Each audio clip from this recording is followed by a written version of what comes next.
Hello everyone. Nice to meet you, all of you. God has given us this chance to share the word of God. So we pray, then we begin. Our dear Heavenly Father, we thank you. So we are powerless people. So we need your support in each and every moment. There is nowhere else we can meet you except through the word of God. So that's why you have provided us this time, this chance to listen to the word of God continuously. So it is not just the heart of man can accept the heart of God. If we don't receive your grace and you break down our hearts, we cannot welcome the word of God in us. So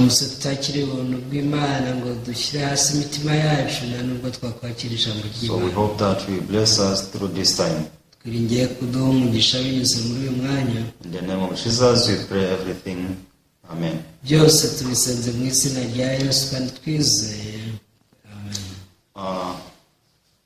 So today we are sharing from the book of Luke chapter 2. The book of Luke chapter 2 from verse 1. Yes, we shall read if you are there. The book of Luke chapter 2 from verse 1. And it came to pass in those days that a decree went out from the Caesar Augustus that all the world should be registered.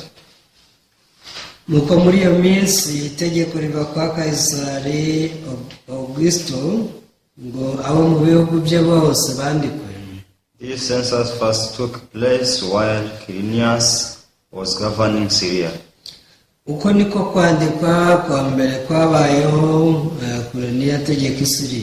So all went to be registered, everyone to his own city. Joseph also went up from Galilee, out of the city of Nazareth into Judea, to the city of David, which is called Bethlehem, because he was of the house of lineage of David. Joseph nawe abigalilaya mumudugudu w'Nazareti ajida mumudugudu wa Dawidi witwa Bethlehem kuko yari wo mu nzu ya Dawidi no mu muryango we. To be registered with Mary, his betrothed wife, who was with child. Ajya kwiyandikishanya na Mariya uwo yasabye wari utwite. So it was that while they were there, the days were completed for her to be delivered. And she brought forth the firstborn son and wrapped him in swaddling clothes and laid him in a manger, because there was no room for them in the inn. Abyara umuhungu w'imfura amworosa imyenda y'impinja amuryamisha mu muvure w'inka kuko bari babuze umwanya mu icumbi. Yes. We all know this is story of Joseph and David and Mary. Inkuru twese turayizi ni inkuru ya Mariya ndetse na Yosefu. In the beginning, Mary and Joseph, they had nothing to do bigitangira with one another. Yosefu na Mariya nta kintu bari bahuriyeho. But it came to pass when they came to know one another. Ariko igihe cyarageze baza kumenyana. So but the problem, Joseph found Mary being pregnant. Ariko ikibazo cyaje kuba uko Yosefu yasanze Mariya atwite. So this is when Joseph wanted to avoid Mary secretly. Icyo nicyo cyatumye Yosefu ashaka kubenga Mariya rwihishwa. So but the power of the Holy Spirit came to Joseph. Ariko imbaraga ya Mwuka Wera yaje kuri Yosefu. Because Joseph had to know why Mary is pregnant. Yosefu yagombaga gusobanukirwa icyatumye Mariya asama.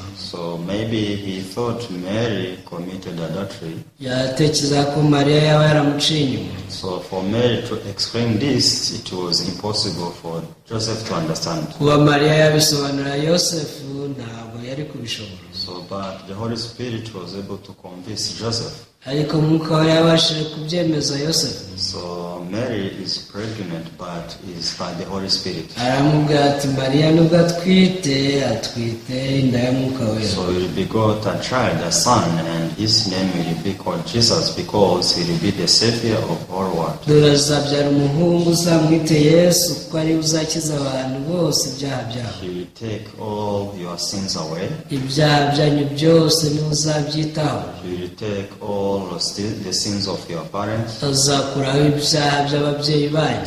He will take away the sins of whole world. azakuraho ibyaha by'abantu bose bo mu isi. So when Joseph accepted this news, when this news came to Joseph, he Ubwo was so much joyful. ubwo yosefu yamenyaga iyi nkuru yaranezerewe cyane. So for Mary to be pregnant in the eyes of Joseph, it was like a curse. kuba mariya yasama yosefu yafitaga nk'umuvumo. This was like a loss for him. yatekerezaga ko ari igihombo. But when he came to know the heart of God through this was so much joyful. ariko ubwo yamenyaga umutima w'imana w'icyo cyabaye yaranezerewe. So this time when we read this chapter 2, we can see that there was registration for everyone in his own city or her own city. iyo dusoma igice cya kabiri tubona ko hari iyandikwa yo kwiyandikishiriza mu mudugudu iwabo. So a decree came from Caesar Augustus saying that everyone should go back to his or her own city.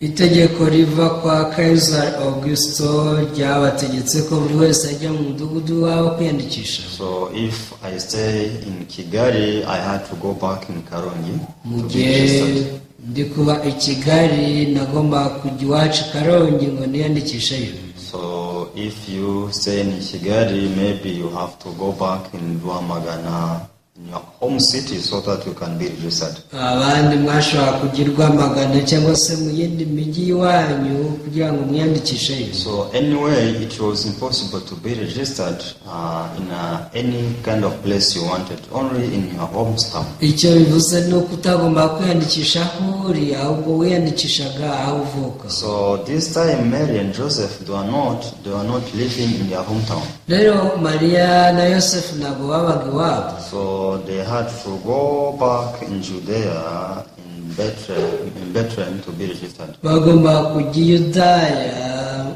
i Betelehemu kugira ngo babeho bandikwa kuko ari iwabo. So they had to journey towards their home city, even though Mary was about to be delivered. bagomba gufata urwo rugendo nubwo mariya yendaga kubyara ariko ryari itegeko bagomba gusubirayo. So of course it was not easy for Mary, even Joseph. This was not easy journey. birumvikana ko atari urugendo rworoshye yaba kuri mariya yewe no kuri yosefu. But they had to go joyfully because Mary was pregnant, the savior of all world. ariko bagomba kugenda bishimye kubera ko mariya yaragiye kubyara umukiza wabo mu isi. So when we read verse 4, verse 5 says to be registered with Mary, his betrothed wife, who was with child. umurongo wa kane uravuga ngo yosefu nawe ava i Galilaya mu mudugudu w'i Nazareti ajya mu mudugudu wa Dawidi witwa i Betelehemu kuko yari uwo mu nzu ya Dawidi n'umuryango we ajya kwiyandikishanya na Mariya. So it was that while they were there, the days were completed for her to be delivered. Verse 6. umurongo wa gatandatu bakiri iyo igihe cye cyo kubyara kirasohora. Yes, this was a time for Mary to deliver the child. igihe cyari kigeze mariya wari utwite ngo abyare umwana. So how joyful it was for Mary and Joseph. byari binejeje bingana iki kuri mariya ndetse na yosefu. So, but I want to share with you how it was in the city of Bethlehem. gusa icyo nshaka kubaganira ni uko i Betelehemu ho byari bimeze. Because when we read verse 7, we can see that this child was born in a manger. iyo usomye umurongo wa karindwi ubona ko ahantu uyu mwana yavukiye ari mu kiraro cy'inka mu muvure. And she brought forth the firstborn son, and wrapped him in swaddling clothes, and laid him in a manger, because there was no room for them in the inn. Haranditse ngo abyara umuhungu w'imfura, amurosa imyenda y'impinja, amuryamisha mu muvure w'inka kuko bari babuze umwanya mu icumbi. So Joseph tried to find a better place for the son, but he couldn't find. Yosefu yagerageje gushakira uyu mwana ahantu heza ariko ntiyahabona. So when Mary was so much heavy, also Joseph was so busy to find a place for her to rest. Mu gihe Mariya yararemejwe n'ibise, Yosefu nawe yarahugijwe no gushaka ahantu yabyarira. When he was walking here and there, knocking on the doors of the inn, but he couldn't enter. Ariko uko yajyaga ku nzugi zose z'amacumbi akomangana n'umwe wamwakiriye. So everyone was not caring about him. Bose nta n'umwe wari umwitayeho. Even though he was shouting, saying that the Savior is to be born, nubwo yasakuzaga cyane avuga ati umukiza agiye kubavukira, but no one was willing to welcome the Savior. nta n'umwe wari wishimiye kwakira uwo mukiza. So it was a difficult moment for Joseph. Byari ibintu bigoye cyane Yosefu. Not only Joseph, even Mary. Na Mariya byari bimugoye. But the idea came to Joseph to find a place which is not in the inn. Ariko igitekerezo cyaje kuri Yosefu kumushakira ahandi hatari mu icumbi. So around there was shepherds, and Joseph went and approached them. Hafi aho hari abashumba, Yosefu arabegera. Please, a Savior is to be born. Aravuga ati umukiza agiye kuvuka. My wife Mary is so much heavy. Umugore wanjye Mariya barakomerewe. Please, you find a place for her to deliver. Ndabibwira nimushakira aho yabyarira uyu mwana. So the shepherds could not understand the beginning. Abungeri nabo gitajya nibabyumva. Who is a Savior to be born? Abase uwo mukiza ugiye kuvuka ni mukiza He is a Savior of all of our sins. ati ni umukiza w'ibyaha byacu byose. So these people, they came to understand and they received this good news. Baje kubyakira, babyakira nk'umuntu musizi. So this is how they found a place for Mary to deliver this son. Bahise bashakira Mariya wabyarira uwo mwana. So it was in a manger because they had no a better place, a very wonderful place. Yari umuvure basameragamo amazi mu kiraro ko nta handi hantu heza bari bafite. So this was not a good place, but anyway, the hearts of these people are so much precious in before God. Ntabwo hari ahantu heza ariko bari bashima Imana mu mitima yabo. They didn't avoid Mary and Joseph. Ntibigeze bamagana Mariya ndetse na Yosefu. But they realized that this is a blessing for a Savior to be born in this place. Ntabwo baravuze ati ni umugisha ko umukiza agiye kuvukira hano. So Mary delivered a son who is Jesus. Mariya yabyaye umuhungu ari we Yesu. So the shepherds were so much joyful. Abungeri nabo bari banezerewe cyane. How they had been suffering from the problem of sin. Bari bamaze igihe babazwa n'icyaha. But now they realized the solution of the problem of sin. Ariko baje gutabara ko hari igisubizo cy'icyaha. But how about the people in the inn? Naho se bari mu macumbi. People in the inn, they didn't recognize what was happening outside. Abari mu macumbi ntawe ugeze amenya icyabagaho hanze. So God was preparing a wonderful feast in the city of Bethlehem. Nubwo Imana yabateguriye ibirori bihambaye mu murwa w'i Betelehemu. But they wanted to be joyful by themselves. Bashaka kunezerwa binejeje. Some were drinking beer, thinking that through the beer they can get joy. Bamwe batekereza ko kunywa inzoga wenda biri bubazanire umunezero. So some, they were greeting one another, having a talk, thinking that once they meet after a long time they can create joy. Abandi bari bahuye hashize igihe kinini basuhuzanya baganira bavuga bati ibi biratuzanira umunezero. The rest of others were sleeping comfortably, thinking that this is a joy. Abandi bari biryamiye bumva batekanya bati umunezero wacu. But you can turn your eyes in a manger how joyful these shepherds were. Ariko tugarutse hakuno aho abungeri bari bahari, aho bari mu kiraro ndetse aho Yesu yari yavukiye mu muvure, murebe umunezero wari uhari. They even spent whole night without sleeping, but they are dancing, they are singing whole night. abungeri bakesheje ijoro ryose baririmba babyina banezerewe.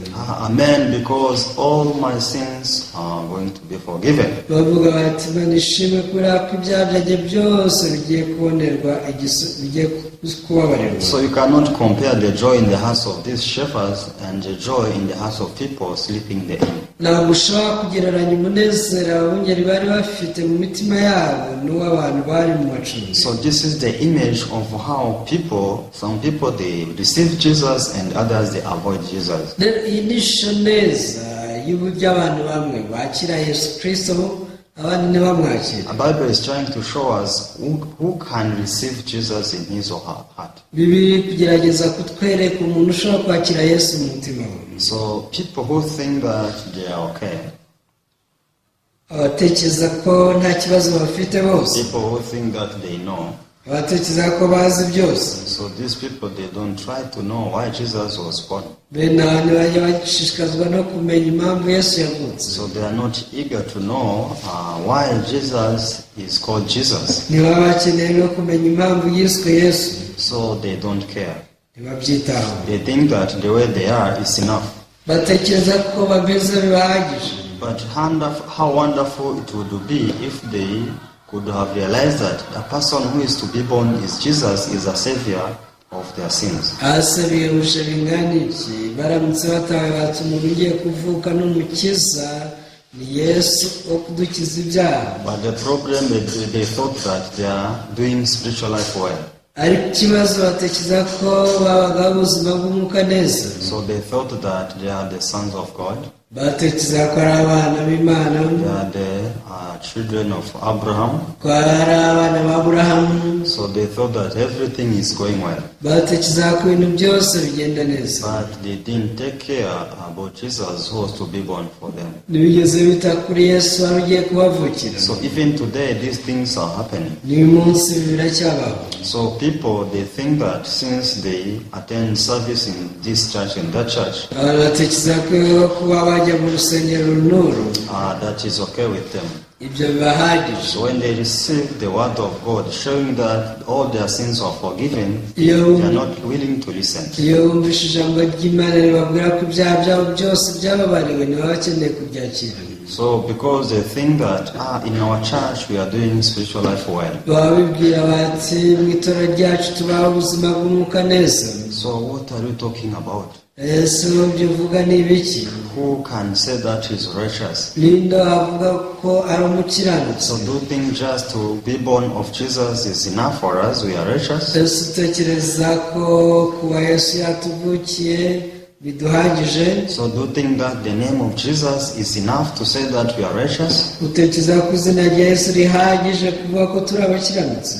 But these people, they keep struggling and working so hard because they don't have the peaceful mind. usanga abantu bakomeza guhatana bikorera bo ubwabo ko badafite amahoro mu mitima. But what God wants to teach everybody in the world is that we are for the birth of Jesus is enough for you. ariko icyo Imana ishaka kutwigisha ni uko kuvuka kwa Yesu biguhagije. So people who realize that they are foolish like this shepherd, abatahura ko ari abapfapfa nk'ababungeri, people who realize that they know nothing, abazi ko nta kintu bazi, so there are those who can welcome the word of the gospel in their hearts. abandi babakira ijambo ry'ubutumwa bwiza mu mitima yabo. So when we read the book of John, isoma igitabo cya Yohana. so the book of John tells us one man who was in the pool of Bethesda.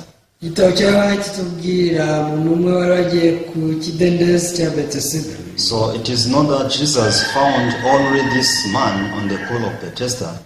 ntabwo uyu muntu ari we Yesu yasanze ku kidendezi wenyine. So many people were gathering on the pool of Bethesda. hari abantu benshi bateraniye aho ngaho i Betesida. But we can see that there is a precious man. There is a man who met Jesus. ariko tubona ko hari uwahuye na Yesu. So when this man met Jesus, he was able to receive something from him. Ubwo yahuraga na Yesu aricyo yamwakiriyeho. This man was able to be saved by Jesus. Yabashije gukizwa na Yesu. But the rest of others, they couldn't receive anything from him. ariko abandi nta kintu babashije kumwakiraho. So we can compare the heart of this man and others who are surrounding the pool of Bethesda. rero dushaka kugereranya umutima w'uyu muntu n'abandi bari bazengurutse ikidendezi. Why this man received salvation from Jesus, yet others they didn't, even if they are in their position where they were hard to receive something from him. Ese ni ukubera iki uyu muntu yabashije kwakira agakiza ka Yesu abandi ntibakakire nubwo bose bari aho bifuza gukira? Because everyone in the pool of Bethesda, they wanted to be saved. abantu bose bari ku kidendezi bashaka gukira. So, but even though the Savior came towards them, he only saved one person. ariko nubwo umukiza yaje abasanga yabashije gukiza umwe gusa. So it's because that when we see the heart of this man who was saved by Jesus, ikiri kibitera iyo urebye umutima w'umuntu wakijijwe na Yesu, he had failed completely in his heart. yari yaratsinzwe burundu mu mutima we. He was no longer struggling to go in the pool. ntiyari akigerageza kwiroha mu kidendezi. He realized that unless I have someone to help me, I cannot make it. yari yaratawe ati icyo nkeneye n'umuntu wamfasha ndamufite sinabibasha. If I don't receive a help, I can only die from here. ntakiriye ubufasha buturutse ahandi rwose nzagwa hano. This man was no longer struggling. uyu muntu ntiyongeye guhatana. But the rest of others who are surrounding the pool of Bethesda, they are struggling and working hard. ariko abandi bari bazengurutse ikidendezi cy'i Betesida barimo bahatana cyane. Why these people are struggling?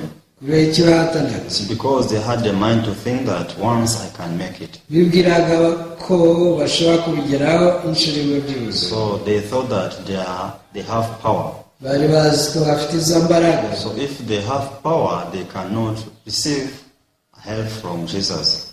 niba bafite imbaraga nta bufasha bakwakira bwa Yesu. So we can see that their hearts are full. tubasha kubona ko imitima yabo yuzuye. Are full of what? Confidence. ni imitima yuzuye icyizere. They are full of their dignity. kwigirira ishema. So they are so much arrogant in the eyes of God. mu maso y'Imana bari bafite ubwibone bwinshi. Because in the eyes of God, they cannot be saved by their determination. mu maso y'Imana yarabonaga ko batakizwa no kubyiyemeza. But in their eyes, they thought that they can do it. ariko mu maso yabo baravugaga bati rwose twabikora. So people who are in the inn rero abari mu icumbi and people in a manger, n'abari mu kiraro they are totally different. bari batandukanye. So in a manger, only smell is there. mu kiraro habaga hari umunuko gusa. So in a manger, it is not a clean place. ntabwo ari ahantu rwose habaga hafite isuku. So much that hari hahindaye. it is not a worthy place to give birth from. si ahantu hakwiriye rwose ko umuntu yabyarira. But that is where a Savior was born. ariko aho niho umukiza yavukiye. So we can see that the heart which is like this manger, it is only the heart which can receive Jesus. rero bitwereka ko umutima umeze nk'iki kiraro ariwo wonyine ubasha kwakira Yesu. So, but many people, they think that their hearts are clean. ariko abantu benshi batekereza ko imitima yabo ikeye. So everything is okay. They are working on it well. baba batekereza ko ibintu byose bimeze neza. But Bible have already showed us that only a sinner can receive Jesus. ariko bitwereka neza yuko umunyacyaha wenyine ariwe wakiriye Yesu. So if I realize that I'm a sin 100%, I'm a person who can receive Jesus. ndamutse nawe ko ni umunyacyaha 100% mba ni umuntu wo kwakira Yesu. So, but people, they don't consider themselves to be sinner 100%. gusa usanga abantu batifata nk'abanyacyaha 100%. So they think that they cannot say that they are 100% sinners because they think they are helping others. batekereza ko batavuga ko ari abanyakijana ku ijana kubera ko wenda bafasha abandi. So there are so many different works they want to rely upon. hari imirimo itandukanye bashaka kwishingikirizaho. How can I say that I'm a sinner 100% yet I don't skip service? abavuga ati se ko ntasiba amateraniro navuga ko ndi umunyakijana ku ijana gute? I don't skip the work of God. How can I say that 100% I'm a sinner? umurimo w'Imana rwose sinyawirenze ndawukora, ni gute navuga ko ndi umunyakijana ku ijana? So I live well with my neighbors. How can I say that I'm a sinner 100%? mbana neza n'abaturanyi banjye, ni gute navuga ko ndi umunyakijana ku ijana? But we have to go back on the route. ariko tugomba gusubira mu nzu. Why does Bible says that we are sinners 100%? ese kuki twita abanyakijana ku ijana? It's because we are born from Adam. nuko twavutse kuri Adamu. And Adam received the heart from God, a strange heart, from Satan. Adamu wakira umutima wa Satani. This heart is a heart which is completely different from the heart of God. uyu ni umutima utandukanye n'umutima w'Imana. Whether you can see or not, you have the same heart. rero waba ubibona cyangwa utabibona uhuje umutima n'abandi bantu. Even if with the deceit of Satan you try to cover this evil heart in you, nubwo Satani agushuka agerageza gutwikira uyu mutima muba muri wowe, but in the eyes of God I cannot cover this heart 100%. ariko mu maso y'Imana ntushobora kuyihisha uyu mutima, Because in the eyes of God, God can see everything. Imana ibasha kubona ibintu byose. Maybe people can see from outwardly, abantu babasha kubona ibigaragara inyuma, but God can see inwardly who I am. ariko Imana ibasha kwitegereza muri twe mo imbere ikamenya abo turi. So that's why God doesn't check what I'm doing now, niyo mpamvu Imana itagenzura ibyo ndi gukora ubu, but God checks my heart. Imana igenzura umutima wawe. So God doesn't care about my action, Imana ntiyita ku byo nkora, but He sees the heart which is in me. Imana yitegereza umutima uri muri yo. When He sees the heart I was born with, He realizes that this is the heart of the devil. iyo ubonye umutima uri muri jyewe nibwo ivuga iti uyu ni umutima wa Satani. So if I admit this with this heart of the devil that I'm 100% evil, rero ndamutse nemeye bikamenya ko uyu mutima wa Satani uba muri jye utuma mba mubi gusa ijana ku ijana. it is not that God will destroy me. ntabwo bivuze ko Imana izaheraho indimbura, God will start to teach me why Jesus was born. ahubwo guhera ako kanya Imana itangira kunyigisha icyatumye Yesu avuka. Jesus came in the world with the new heart to replace this evil heart. Yesu yaje mu isi azanye umutima mushya wo gusimbuza uyu mutima mubi. But if you think that your heart you are born with is good, how can you receive the heart of Jesus? ese niba utekereza ko umutima wavukanye ari mwiza, wakwakira umutima wa Yesu gute? You can never receive this heart, this new heart from Him. ntibishoboka ko umutima mushya Yesu yakuzaniye wawakira. Only people who realize that the heart Jesus found me with is only evil. abatawe bati umutima Yesu yansanganye ni mubi gusa iteka ryose. I used to think that one part I'm good, another side I'm evil. njye natekereza ko uruhande rumwe ndi mwiza urundi ndi mubi, But with this heart, based on this heart from Satan, I'm not good and evil, but I'm only evil. ariko kubera umutima wa Satani se ndi mwiza ndi mubi gusa.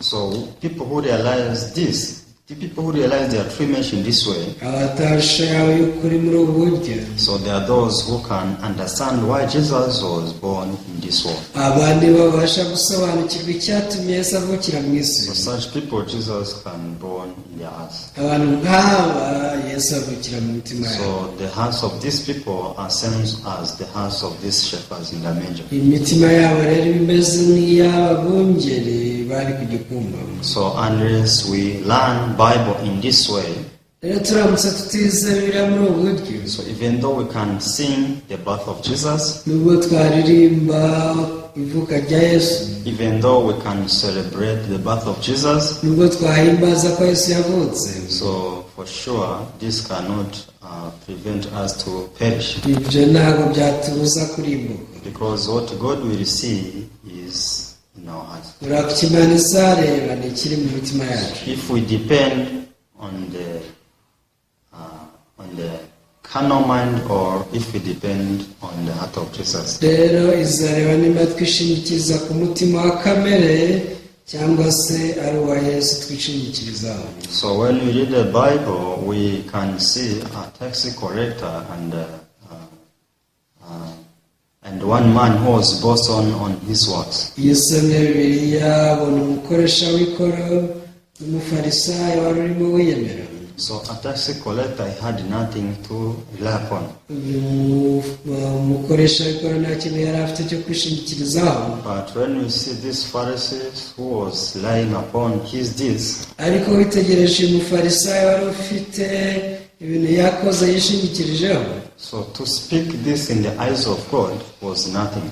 ubwo yavugaga ibi mu maso y'Imana byari imfabusa. Because God was so much pleased by this tax collector. Imana yanejejwe n'umukoresha w'ikoro cyane. Because this tax collector had nothing to boast on. nta kintu yari afite cyo kwishingikirizaho cyangwa cyatuma yiyemera. He was only shameful because of his sins. yari afite isoni n'ibimwara kubera ubunyacyaha bwe. But this Pharisee, he was so much confident. ariko umufarisayo rwose yari yifitiye icyizere. I did this and that. avuga ati njye nakoze ibi n'ibi. So he wanted God to remember him based on his deeds. yashaka Imana imwitaho ishingiye ku byo yakoze. But no one can be justified through this way. ariko ntawe utsindishirizwa muri iyi nzira. God provided that everyone in the world should be justified by Jesus. Imana yateganyije ko abantu bose bo mu isi batsindishirizwa binyuze muri Yesu. So when we talk about Jesus, it means we forgot ourselves. iyo tuvuze Yesu rero bivuze ko twebwe tuba twishyize hasi twiyubagiwe. If you want to follow Jesus, please you forget what you did. nimushaka gukurikira Yesu ndakwinginze wibagirwe ibyo wakoze. So because only the way of Jesus is the way which can connect you with God. inzira ya Yesu yonyine niyo iduhuza n'Imana. So when we read the book of Romans chapter 3, iyo usomye Abaroma ibice 3, yes, the book of Romans chapter 3, Abaroma igice cya 3,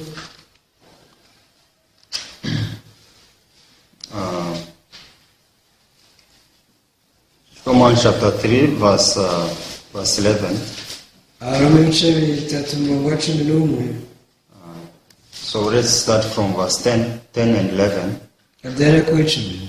As it is written, there is none righteous, no, not one.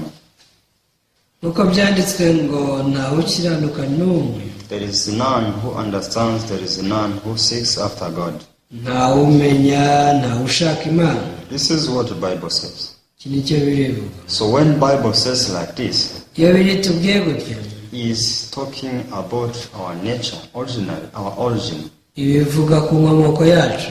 So originally there is no one who is righteous. ubusanzwe nta mukiranutsi n'umwe ubaho. Because all of us, we are born as sinners. ko twese tuvuka n'icyaha, turi abanyacyaha. No one was born in this world as righteous. nta wavukiye mu isi rwose ari umukiranutsi. So we are born as people who are worthy to be destroyed only. tuvuka turi abantu bujuje ibisabwa ngo turimbuke. But sometimes when people are born in this world, ariko rimwe na rimwe iyo abantu bavutse mu isi, they join a certain denomination.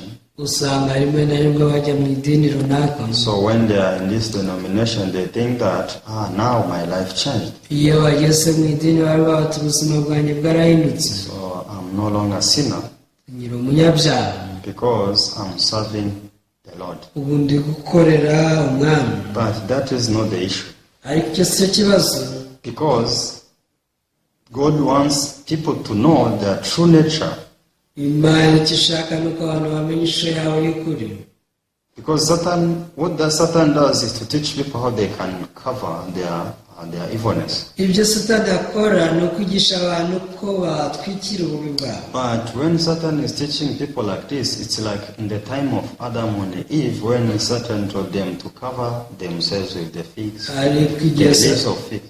igihe Satani yigisha abantu ibintu nk'ibyo, yabisa neza n'igihe cya Adamu na Eva, ubwo Satani yabigishaga kwitwikiriza ibibabi by'imitini. Because these leaves, they cannot cover their body 100%. ibibabi ntibyashobora gutwikira imibiri yabo neza 100%. So likewise, the deeds we try to do, natwe imirimo yose twakora we are trying to cover our evilness, but this cannot cover us. tuba tugerageza gutwikira ububi bwacu ariko ntibasha kudutwikira Because no one can change this word of God. nta n'umwe wahindurira ijambo ry'Imana There is no one righteous, no not one.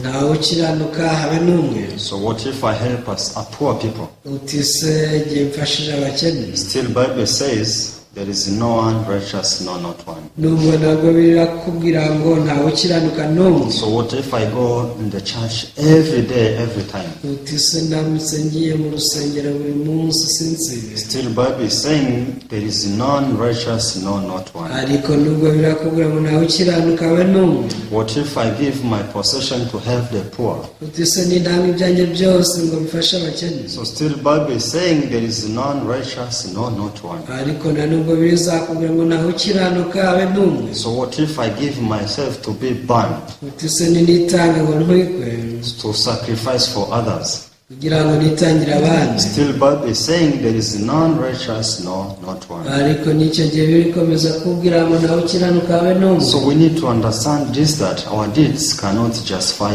us. tugomba Not at kumva all. neza ko imirimo yacu itadutsindishiriza habe na gato So Bible wants us to only rely upon the deeds of Jesus. bibiri ishaka ko twishingikiriza ku bikorwa bya yesu kristo So, gusa but how can we rely upon the deeds of Jesus, yet we are still relying upon ours? ariko se twakwishingikiriza ku bikorwa bye gusa gute kandi tugifite n'ibyacu So we need to forsake ourselves. tugomba kwiyanga We need to deny ourselves, then we turn our eyes to Jesus. tugomba kwiyanga amaso yacu tukayahindukiriza kuri yesu Because we are nothing.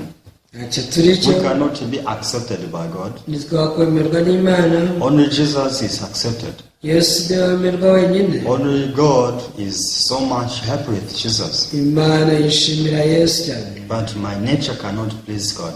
ariko ngewe akamero kanjye ntikanezeza imana So if I realize that I'm like this, I'm not such kind of person, ndamutse ntawe ko ndi umuntu umeze atyo so automatically I'm in the position to welcome Jesus in my heart. byikoze mba nageze mu mwanya wo kwakira yesu mu mutima wanjye So once I welcome him in my heart, igihe mwakiriye mu mutima wanjye so from that moment he will try to change my life. kuva icyo gihe azahindura ubuzima bwanjye So but people, even though they talk about Jesus, but they also talk about themselves. ariko abantu nubwo bavuga kuri yesu nabo bivugaho Because they say, I did this, bakavuga ati nanjye nakoze iki n'iki I did that, nakoze na kiriya I. njyewe rwose nakoze So this I should be erased in them. iyi ntare igomba gusiga muri bo So only Jesus remains. yesu niwe nyine ugomba gusiga Jesus did this. Jesus did this for me. yesu yankoreye iki yesu yankoreye na kiriya Jesus forgave me all my sins. yesu yabareye ibyaha byanjye byose So Jesus died on the cross for me. yesu yapfiriye ku musaraba ku bwanjye Everything should be Jesus. ibintu byose bigomba kuba bikorwa na yesu I should be forgotten. njyewe ngomba kwibagirana So this is what God wants to teach us. iki ni cyo imana ishaka kutwigisha People, they should know their true image in that way. abantu bagomba kumenya ishusho yawe nyayo muri ubwo buryo So from that moment, our heart will be prepared to live together with Jesus. kuva icyo gihe niko imitima yacu izaba yiteguye kubana na yesu So let's read the book of Hebrews chapter 1. dusoma abara igice cya mbere Hebrews chapter 1. abara igice kimwe We read verse 3. dusoma umurongo wa gatatu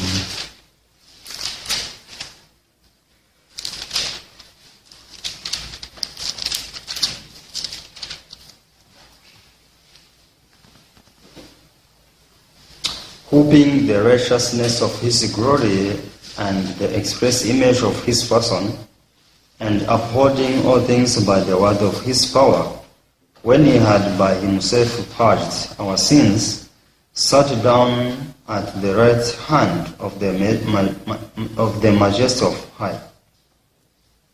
uwo kuko ari ukurabagirana k'ubwiza bwayo n'ishusho ya kamere yayo kandi akaba ari we uramiza byose ijambo ry'imbaraga ze amaze kweza no gukuraho ibyaha byacu yicara iburyo bw'ikomeye cyane yo mu ijuru Yes, after purged our sins, sat down at the right hand of Majesty of High. amaze kweza no gukuraho ibyaha byacu yicaye iburyo bwikomeye cyane. All your sins were purged by Jesus. ibyaha byawe byose byejejwe kandi bikurwaho na Yesu. Only Jesus should be relied upon. Yesu ni wenyine wo kwishingikirizwaho. Forget about yourself. wowe rwose wibagirane. Only remember and consider Jesus in your life. ujye wibuka kandi uzirikane Yesu Kristo mu buzima So bwawe. who can do like this? ninde wabishobora? Only people like this shepherd in a manger. bameze nk'abo bashumba bari bibereye mu kiraro. So your heart is like a manger, umutima wawe ni nk'iki kiraro. but Satan deceives you thinking that your heart is good. ariko Satani aragushaka kubwira ngo umutima wawe ni mwiza. So don't you remember that last time you helped that poor man? ntabwo wibuka ko ubushize wafashije uriya mukene? Don't you remember that wherever you pass, you give your coins to the helpless people? nta nubwo wibuka ko aho uciye hose abatishoboye ubaha igiceri? So don't you remember that you sacrifice your time, you sacrifice your money for the work of God? nta nubwo wibuka ko watanze amafaranga yawe kubw'umurimo w'Imana? So people, they want to remember those things they did. abantu bashaka kuzirikana ibintu nk'ibyo ngibyo bakoze. Please don't be deceived. ariko ndabinginze ntimugashuke. Consider what Jesus did. jya uzirikana ibyo Yesu yagukoreye.